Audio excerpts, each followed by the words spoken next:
This class is really special because the 4 of them each got to pick a monologue out of a stack, and then we gave them 12 scenes of varying degrees and plays and shows and material, and we told them all to pick a scene that they want to direct their fellow classmates in.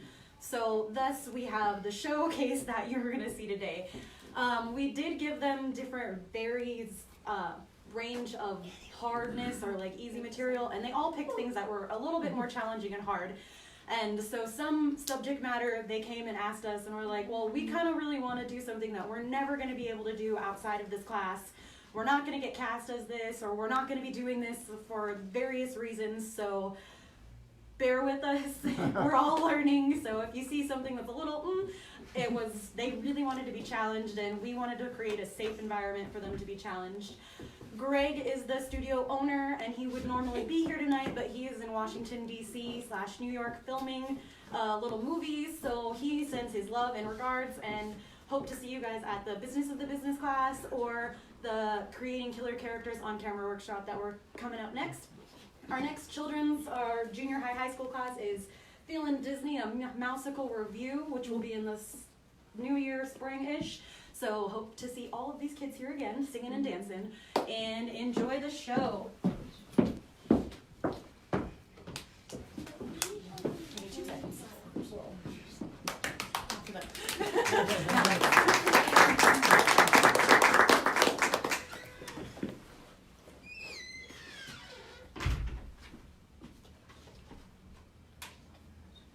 Look, Peter, the sky. What a wonderful day. Aren't the clouds beautiful? You know what I do when it seems as if I couldn't stand being cooped up one more minute? I think myself out. I think myself on a walk in the park where I used to go with Pim, where the daffodils and the crocus and the violets grow down the slopes. You know what's the most wonderful thing about thinking yourself out? You can have it any way you want. You can have the roses and the violets and the chrysanthemums all blooming at the same time. It's funny, I used to take it all for granted. And now, I've gone crazy about everything to do with nature. Haven't you? I wish you had religion, Peter. Oh no, I don't mean you have to be orthodox or believe in heaven and hell and purgatory and things. Just some religion, it doesn't matter what. Just to believe in something. When I think of all that's out there, the trees, the flowers, and the seagulls, when I think of the dearness of you, Peter, and the goodness of all the people that we know, Mr. Crawler, Meep, Dirk, the Vegetable Man, risking their lives for us every day. When I think of all these good things, I'm not afraid anymore. I find myself and God, and we're not the only ones who have had to suffer. There have been people who have had to, sometimes one race, sometimes another, and yet, I know it's terrible trying to have any faith when people are doing such horrible, but you know what? You know what I think? I think the world may be going through a phase, the way I was with Mother. It'll pass, maybe not for hundreds of years, but I still believe that in spite of everything, people are still really good at heart.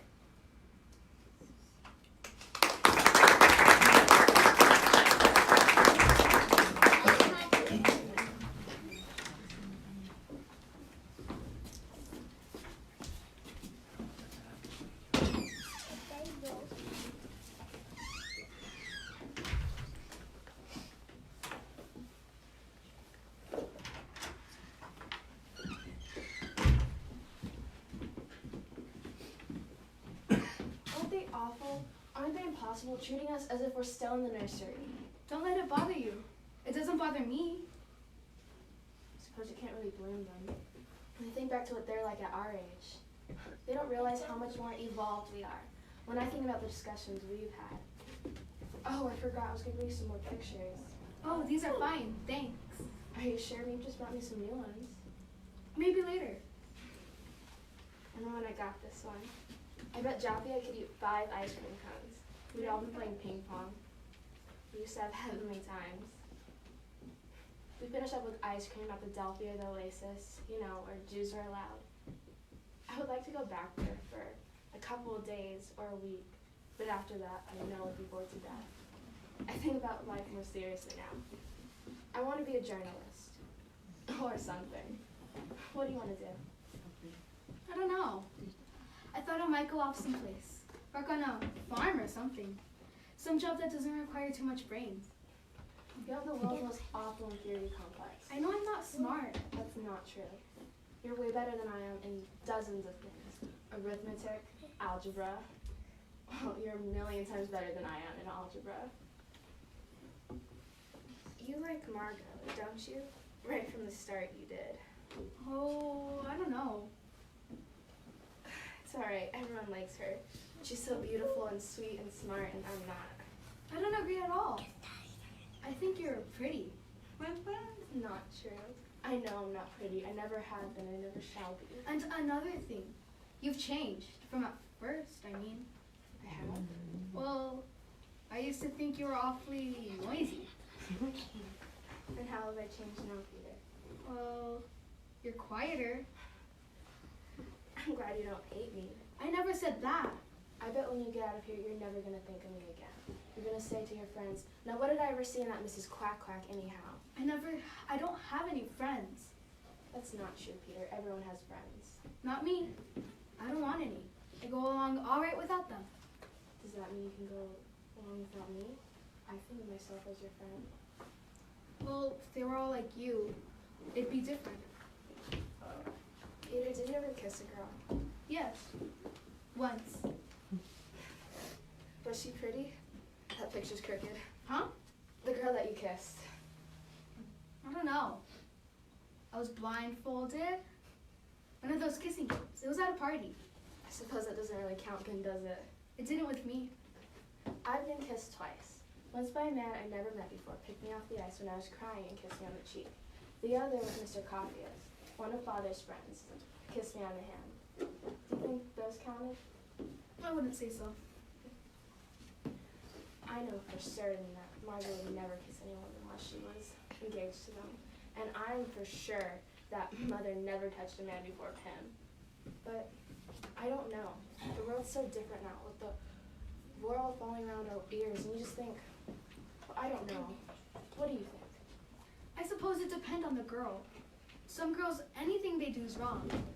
But others, well, it wouldn't necessarily be different with them. I always thought that when two people... It's 9 o'clock. I have to go. That's right. Thank you. You won't let them stop you coming? No, I might bring my diary sometime. There's a lot I want to show you. Some of it's about you. What do you write about me? Well, you see, I used to think you were nobody like you thought about me. Did you change your mind? The way I changed my mind about you? Well, you'll see.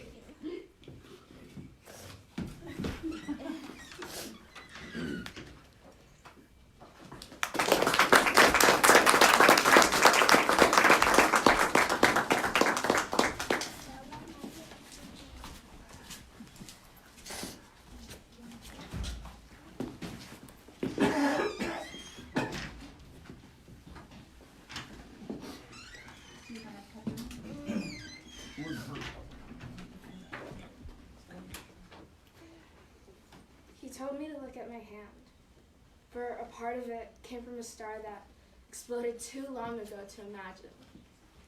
This part of me was formed from a tongue of fire that screamed into the heavens until there was our sun. And this part of me, this tiny part of me, was on the sun when it itself exploded and whirled into a great storm until the planets came to be.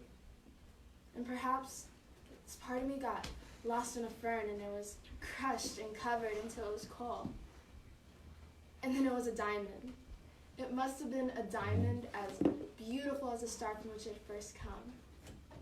Or perhaps this part of me got lost in a terrible beast, or became part of a huge bird that flew over the primeval swamps. And he said, this part of me was so small. This part of me was so small that it couldn't be seen. But it was there from the beginning of the time. And he called this bit of me an atom. And when he wrote the word, I fell in love with it. Atom. Atom. What a beautiful word.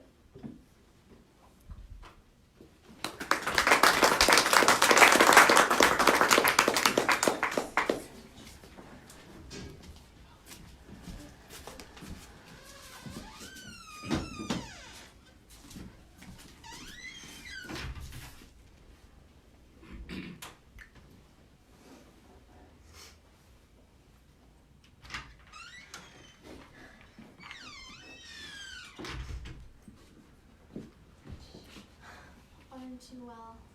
Of course I am. I didn't get enough sleep. I got up too early. Yeah, I couldn't sleep either. Is mean. You ought not to go without your beauty sleep. Don't make fun of me. I'm not as mean, truly. This particular morning, seeing how beautiful you are makes everything easier for me. Wasn't I a miserable little beast when you were small? I used to fling mud at you and put worms down your neck. I even remember tying you to a tree and cutting off your hair. Your beautiful hair. How easy it must be never to be unreasonable with all that smooth silken hair set so beautifully around your head. Why do you insist upon talking about other things? I'm not talking about other things. Antigone, I thought about it a lot. Have you? I thought about it all night long. Antigone, you're mad. Am I?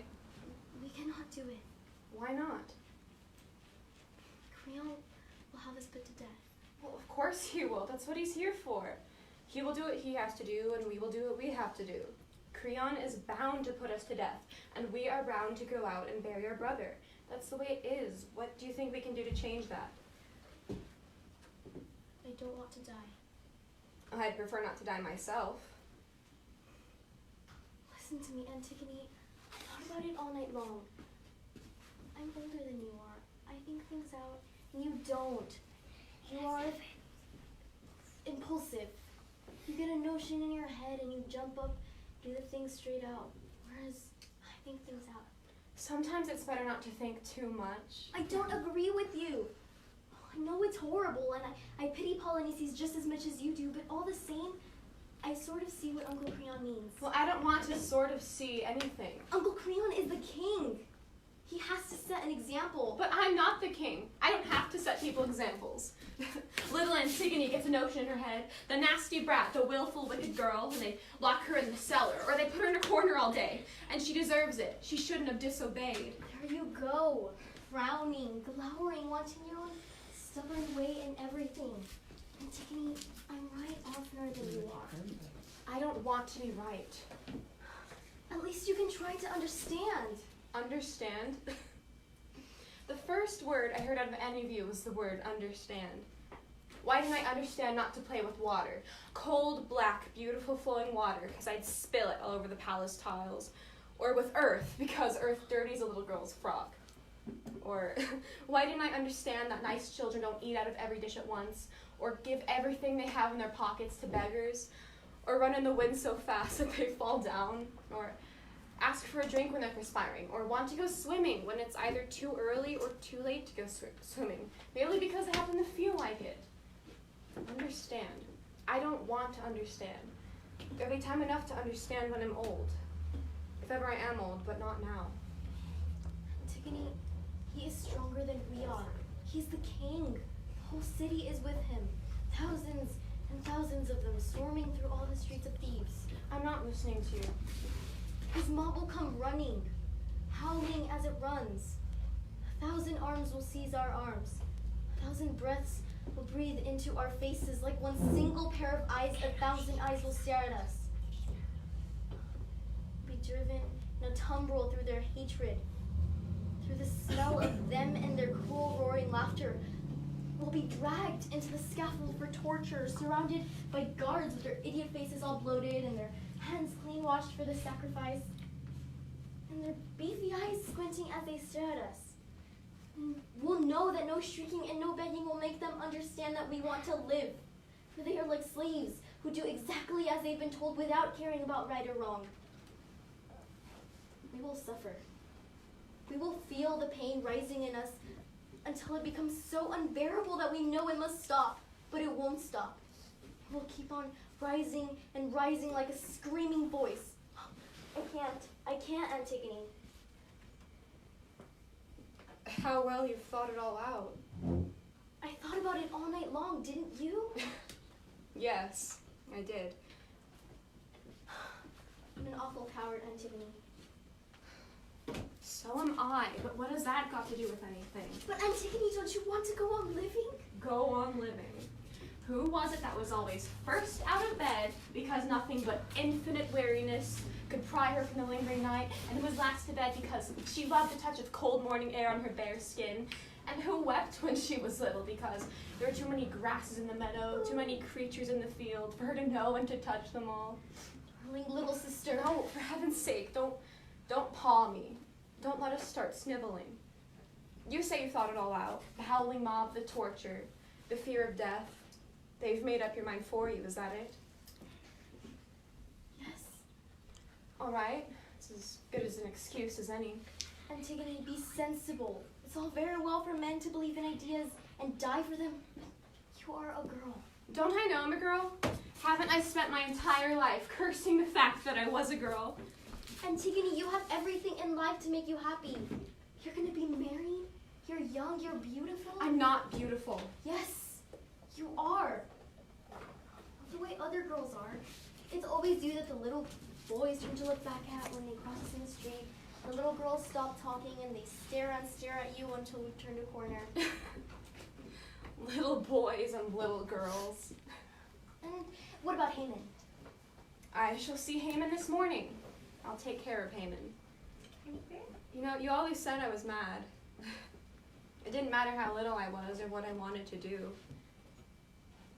Go back to bed now, Ismene. The sun is just up, and as you can see, there's nothing more I can do today. Our brother Polynices is as well buried as if he had won the war and was sitting on the palace throne. Please go along. You're pale with weariness. What are you going to do? I don't feel like going to bed. However, if you'd like, I'll promise not to leave until you wake up. Nurse is getting me breakfast. Oh, please go to bed. You can't even keep your eyes open. You will listen to reason, won't you? You'll let me talk to you about this again. Promise. I promise I'll let you talk. I'll let you all talk. Now go to bed.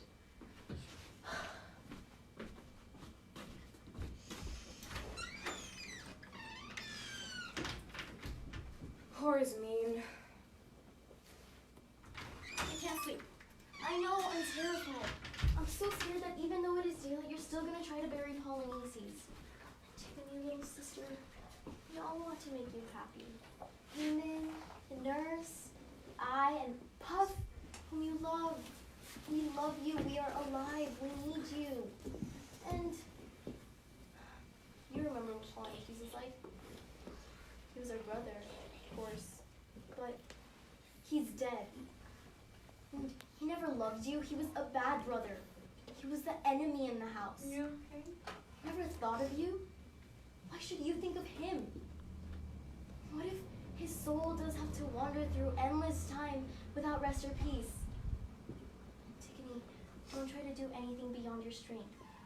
You're only a girl after all, and you're always trying to defy the world. Please don't try to do anything tonight. I beg you. I beg you. It's Creon's doing, not ours. You're too late, Ismene. When you first saw me this morning, I had just come in from burying him.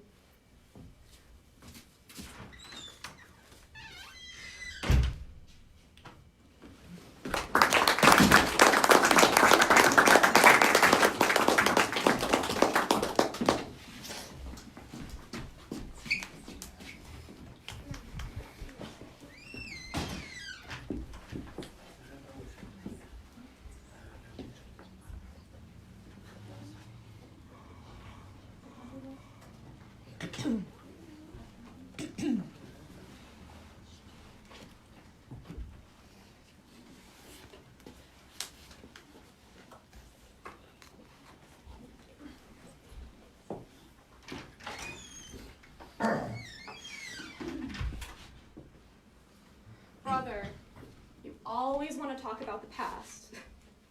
I have no interest in it, really, at all. Why do you always want to talk about the past? What Papa did or what he didn't do? I don't care what he's saying, I don't care what he called me. The only thing I know about him is that he smoked cigarettes like a fiend, was a drunkard, and broke my mother's heart.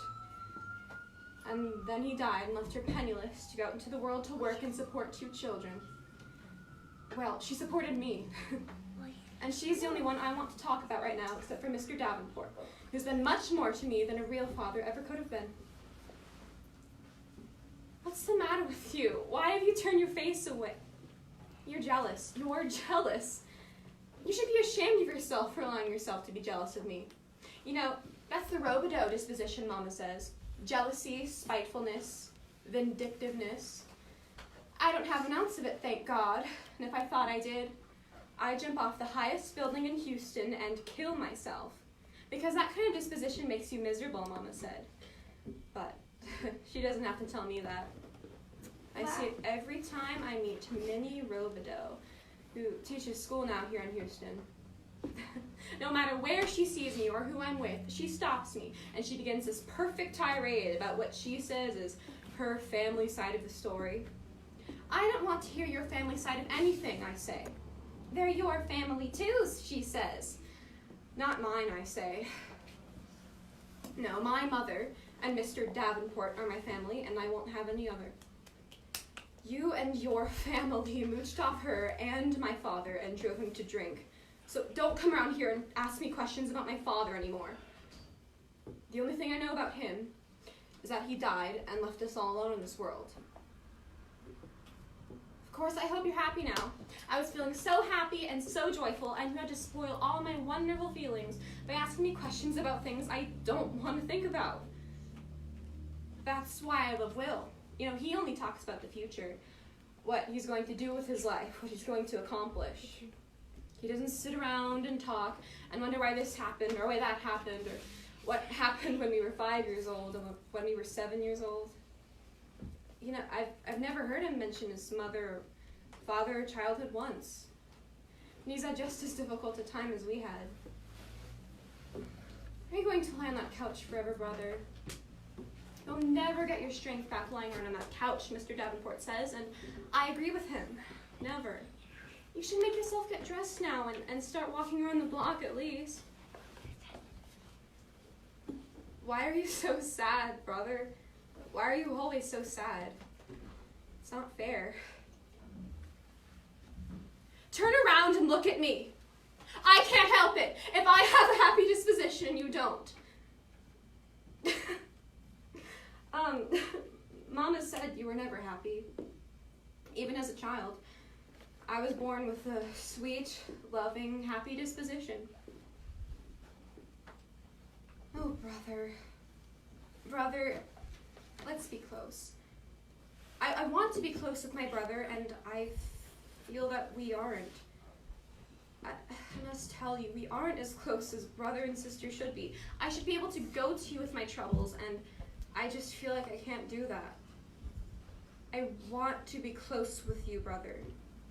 Please, let's be close.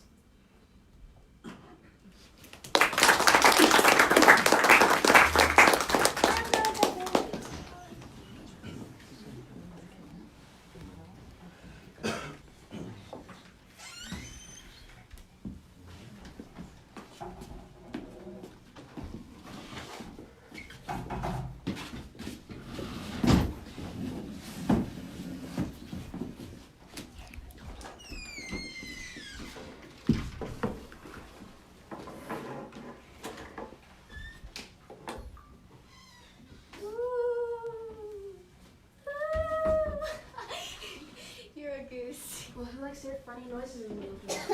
It could have been a werewolf. What would a werewolf do with you? Just what you do with anybody else.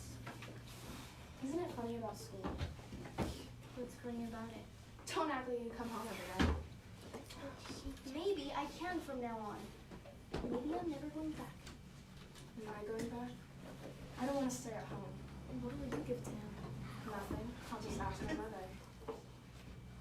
Will you give me a free TL if I tell you? Fisher told Helen that you were very smart. That's an old one.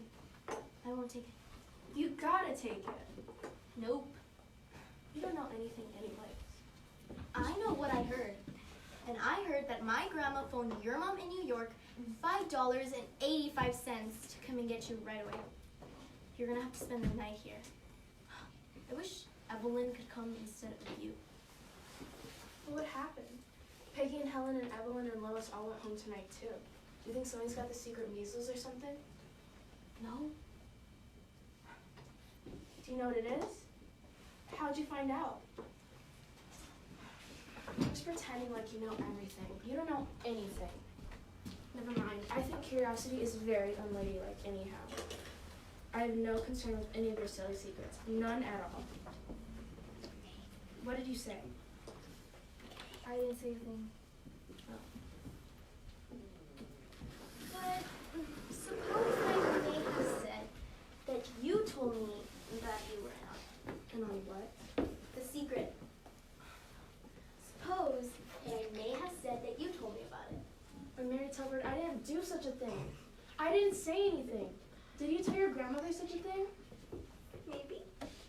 Well, I'm going up to your grandmother right now to tell her that I didn't say anything. Whatever it is. Wait a minute. I'll come with you. What for? I want to tell her about Helen Burton's bracelet. What about it? Just that you stole it. Shut up, I didn't do anything. Yes, you did. You're always making things up. You can't call me a liar, Rosalie Wells. That's the kind of dare. And I won't take a dare. I guess I'll go tell Grandma anyway. Then she can call the police. And you'll get tried in court. And they'll take you to one of those prisons. And you'll grow old and old. When you're good and old, they'll let you out. But your mother and father will be dead. And you'll beg on the streets. I didn't steal anything. I borrowed the bracelet and was going to put it back as soon as I came back from the movies. Nobody will believe that. Least of all the police. You're just a common, ordinary thief. You won't tell. Say you won't tell. Am I a liar? No. And say, I apologize on my hands and knees. I apologize on my hands and knees. Let's put the Wait a minute. Say, from now on, I, Rosalie Wells, am the vessel of Mary Tilford and will do and say whatever she tells me under the solemn oath of a knight. I won't say that. That's the worst oath there is. Will you swear it? But then you can make me do anything. Say it quick or I'll... I, Rosalie Wells, am the vassal Mary Tilford and will do and say whatever she tells me under the solemn oath of the knight. Don't forget that.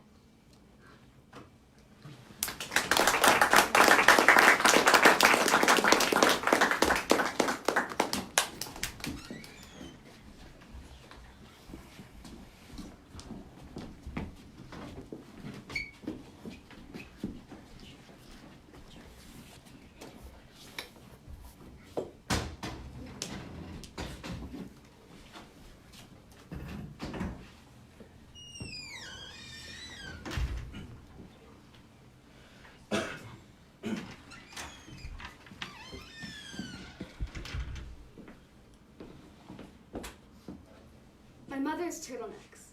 Wallace Kirkman, age 16. My mother loved my father and hated her neck. She thought it was too fleshy or something. If I hated my neck, I'd have it removed, but my mother never trusted doctors. So she wore turtlenecks all the time, in every color of the rainbow. She had turtlenecks. She had blacks, she had whites, she had gray, she had plaids, she had polka dots and houndstooth checks, and Mickey Mouse, and even some sort of mesh turtleneck. I can't picture her without a turtleneck on. Although, according to Freud, I tried to, every moment of every day. We have a picture of me when I was a baby, wearing one of my mother's turtlenecks. Swimming in my mother's turtlenecks is more like it. It's very erotic, in an edible shirtwear sort of way. It's a rare photograph because I'm smiling. I didn't smile all that much during most of my childhood. I'm taking lessons now. trying to learn again, but it does take some time. I stopped smiling when my mother stopped wearing turtlenecks. I came home from a typical day in the 2nd grade to find my mother taking a bath in her own blood. Her turtleneck was on the kitchen table. So what had come between her knife and her neck? Then I realized why she had worn turtlenecks all along. To stop the blood from flowing. To cover the wound that was there all along. They tried to cover the wound with one of her favorite turtleneck dresses on, but it didn't matter. It was just an empty hole by then. My mother wasn't hiding inside. She left a note before she died asking to be cremated. I asked my father why she wasn't. He said my mother was 2 women, and the one he loved would have been scared of the flames. I look at that picture of little me inside my mother's turtleneck all the time. There are no pictures of me when I was a baby, but her turtleneck's close enough.